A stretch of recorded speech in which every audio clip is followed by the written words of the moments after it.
3, 2, 1. You're watching TKO Takeover. We are here to help you with your everyday needs.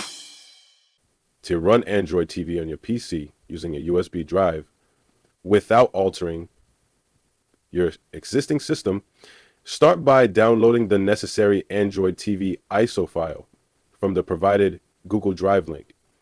This ISO contains the operating system you'll be booting into.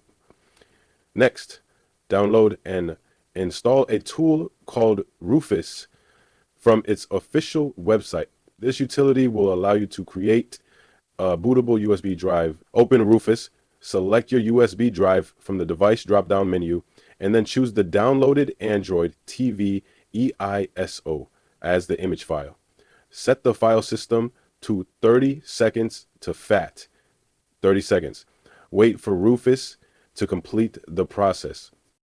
Once Rufus finishes, the USB drive is now bootable, but additional steps are required. Locate a compressed file named data4grb on the USB. Extract it using tools like 7-zip or WinRAR, and ensure the resulting data GSMG file is placed in the same directory. This data file acts as an extension, providing extra storage and optimized settings for Android TV.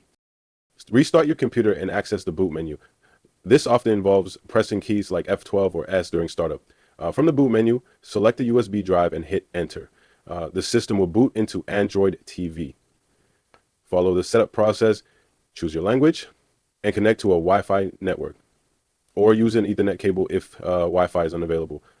After completing the setup, bypass any unnecessary screens using the escape key.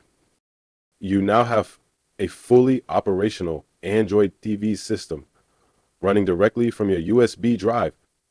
This setup is portable and can be used on various compatible devices such as laptops, desktops, and some smart TVs that support USB booting, enjoy streaming, downloading apps, and playing Android games, transforming old PCs into versatile Android TV hubs.